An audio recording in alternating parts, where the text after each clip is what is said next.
In the previous episode, we saw Theodore summon Anastasia to his office. There he talks Anastasia about beating the maid, and tells her to stay in her place. He asks Anastasia to restrain herself. He says, Anastasia is not human, she doesn't feel any remorse for killing that servant. Hearing this from Theodore, Anastasia starts laughing, and Anastasia says, I am not a human being, so what you misbehaved with me is human. Then, Theodore says, the maid you tried to kill has been working here for many years. He also added that Anastasia shouldn't go beyond her limits. Anastasia was surprised, and sighed. She didn't forget her place. That maid forgot her place. She also said has the Red Fort family's standards reached the point where they can joke with maids like this. Theodore gets very angry hearing Anastasia's words, and says, what does a low family girl like you know about standards? You are insulting my family. Anastasia listens to Theodore, and says, in a calm voice, what is there to be so proud of your family?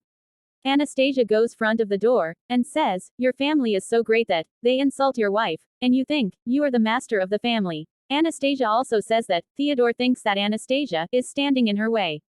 Anastasia smiles at Red Fort, and says, you are just an ordinary person with nothing but your name. Red Fort tells Anastasia that she is a shameless girl. Redford's arrogance smacks of Anastasia's words.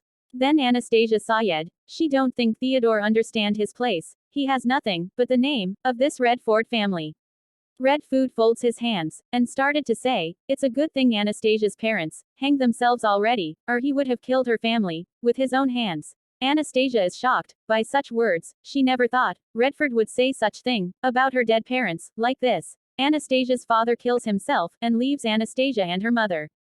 Mother also does the same. They are irresponsible parents, but Anastasia spends a lot of time with her parents. No matter how much Theodore hates Asia, Anastasia is so shocked by these words that she begins to tremble. And move forward to Theodore, and slaps Theodore on the cheek, shouting that if anyone should die, it shouldn't be his father, but Theodore, adding that Theodore is a very shameless man.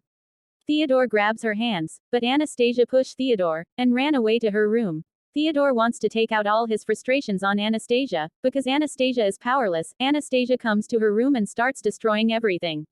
After that day Anastasia's life has changed a lot, since the trouble with Anastasia and Theodore. And now the servants are fearing Anastasia. They try to restrain themselves in front of Anastasia. And they does not say anything bad about Anastasia. But what bothers Anastasia the most is that now Theodore sees Anastasia almost. Whenever Anastasia goes to beat a servant, Theodore stops her. One day, when Anastasia was punishing one of the maids, Theodore came and asked if she had gone mad. Why was she beating the maid? Why was he beating the maid? Anastasia showed a flower to Theodore, and said, do you know what this flower means? This flower is beautiful, but carries the history of the woman who was executed. Anastasia was punishing the servants for bringing this flower to insult Anastasia. Anastasia and Theodore spar time together, as they stand in the same place, but with their backs to each other, even if there is time, but nothing changes. Whenever Anastasia goes to beat a maid, Theodore comes in front of her and keeps saying, can't you restrain yourself for one day? But Anastasia says, since I am the owner of Redford family, I was teaching the maids a little. Anastasia and Red Food can't stop looking at each other, even though they don't like each other, but that doesn't mean they like each other. A lot of time passes like this, until one day many party invitations arrive for Anastasia. Because Anastasia is the future bride, so there are many invitations from many rich families.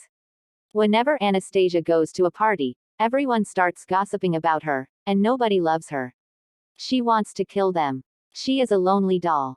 Anastasia chooses a special invitation from many invitations, and everyone leaves her aside when she goes to the party according to that invitation. No one wants to talk to her at all. Everyone starts saying, what is she doing here again? She has nothing but her good looks. Duck also ignores her. Anastasia then fired a glare at the women and they left looking away, turns his face away. During the dance, everyone starts dancing but no one wants to dance with Anastasia. So Anastasia goes to the balcony. As Anastasia begins to think about all the abuses that have happened to her, a man comes from behind and asks her if she is all right. Anastasia thinks someone is talking to her, and immediately turns around and sees a handsome man standing there. Anastasia is very surprised, because no one wants to talk to her before, so what is this man? The man nervously says that he didn't want to scare Anastasia. At least this guy didn't come to make fun of her, Anastasia thought. Anastasia says in a soft tone, of course, she's scared. The guy slowly walks towards her, and starts saying okay, then I'll try my best not to scare you anymore. Hearing this, Anastasia was completely surprised. She noticed that the man's ears were red, and he started laughing. And if anyone spoke to Anastasia at the party, everyone would make fun of her, insult her and put her in a corner. The first time someone spoke to her, she didn't want to miss the chance. She leans in front of the man, and tells him what she can do not to be afraid. They both sit on the balcony laughing together. This is the first time anyone has spoken so openly with Anastasia. The man suddenly lowers his head, and says Anastasia can't really lie. He says her eyes shift a lot. Anastasia doesn't realize what he's saying isn't true, as the man's facial expression doesn't change much, as she looks at the boy and sees the boy smiling. The boy says your voice is very shaky. Anastasia wanted time to stop here, because this was the first time someone was talking to Anastasia openly. She didn't understand why she wanted time to stop here. Maybe someone was too much with her. Anastasia looks at the man and realizes that she wants time to stop because this man is the first person who didn't despise Anastasia. That's when the music starts coming out of it, and the guy says this is the last song. Then the party will end, and it's pretty much set up. He says to Anastasia, would you like to dance with me? Anastasia happily says of course. But I don't know your name. Then the man said his name is Sargi.